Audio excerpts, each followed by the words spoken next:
Les bonnes poires et histoire des Baltais par Jean Lefebvre. Amis de Thème Radio, bonjour et bonne année 2019. Parce que 2019, vous savez, c'est un nombre premier, c'est-à-dire qui ne se divise que par lui-même. Et je pense que 2019 sera donc une année originale et j'espère extraordinaire pour nous tous. Et l'année dernière, 2018, a fini sur les chapeaux de roue, des gilets jaunes, si vous vous souvenez. Enfin, pour ceux qui avaient des roues, les chapeaux de roue. Car beaucoup arpentaient pédibus la chaussée. C'est que pédibus, c'est du latin, un petit peu de latin ne vous fera pas de mal. Pour ceux qui l'ont perdu, et signifiant à pied. Les Canadiens, faut-il vous le dire, font le ramassage scolaire pédibus. Et ils appellent ça le pédibus scolaire. Ça arrive en France quand les petites pattes de nos écoliers n'ont pas trop de gros trajets à faire.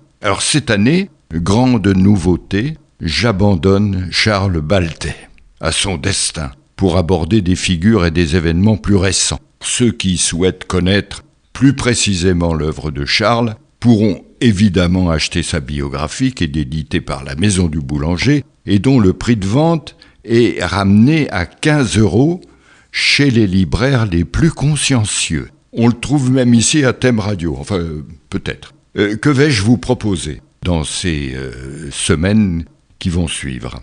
J'aborderai des portraits de contemporains qui ont vécu à Troyes, et le premier d'entre eux sera Bernard Dimet, ce poète qui fut élève de l'école normale de Troyes et que j'ai fréquenté. Je vous parlerai aussi de Marguerite Buffard, cette héroïne troyenne de la Résistance qui s'est jetée de la fenêtre du 3e étage pour ne pas parler sous la torture. D'autres portraits suivront, si Thème Radio me prête vie, ainsi que des lieux illustres. Plus réconfortant peut-être, je vous parlerai, tenez-vous bien, d'accordéon. Cet instrument qui est passé du bouge au conservatoire et que l'Orchestre symphonique de l'Aube va honorer en février prochain avec Vincent Lermet, un concertiste de haute volée. Et comme je vous avais promis, je vais quand même terminer maintenant cette fameuse histoire du cercle populaire, qui a beaucoup de résonance avec ce qui se passe en France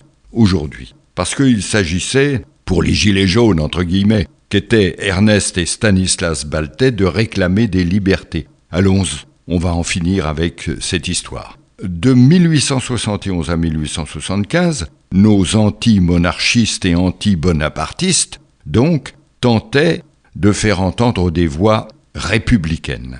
Certes, nous étions en République, puisque Napoléon III avait été battu et démis à Sedan, mais c'était une République fragile et suspicieuse. Les Baltais, les Doré, Colson, Surdel, Saussier, Leroy, Vaudet tentaient d'être élus aux municipales troyennes et ils tentaient aussi de constituer des cercles légaux, car le préfet, méfiant comme un renard, interdisait tout ce qui était suspecté d'être politique. Ainsi naquit le cercle populaire de la Ligue de l'enseignement, qui fut bien sûr retoqué par le préfet. Et l'ami Lucien Agnesa, qui n'habite pas loin d'ici, sera sans doute content d'apprendre qu'il avait déjà des amis à cette époque. Alors ce cercle comptait 314 adhérents, dont les internationaux Colson, Gramont, Magnon et Mocry et Cotet.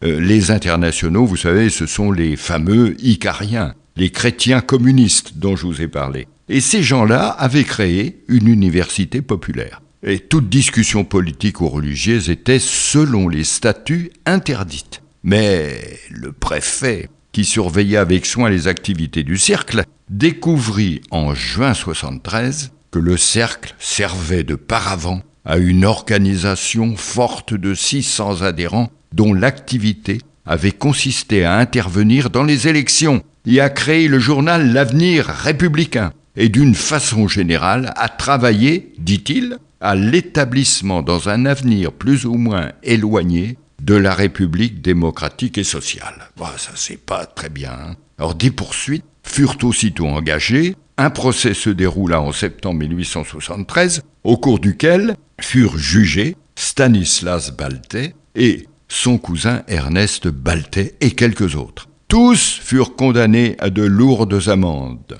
et le cercle fut dissous, et le procureur de la République émit l'appréciation suivante au cours du procès. Écoutez bien, à l'exception de 2 honorables habitants de Troyes, messieurs Vaudet et Doré, fourvoyés dans cette société, tous les prévenus professent des opinions les plus exaltées. L'organisation clandestine demeura et se renforça sous forme de chorale troyenne. On y chantait de drôles de chansons, sans connaître une seule note de musique. Même si Stanislas tourna sa veste en fin de carrière, ça vous le savez, il n'en demeure pas moins que le cercle populaire a semé des graines qui ont fait pousser des arbres de liberté. Adieu donc, Charles, Stanislas et Ernest Baltet, et que vos mânes continuent à veiller sur nos vertus, vertus qui sont immenses ici à Thème Radio. Et si ce nouveau programme vous sourit, à lundi ou à jeudi.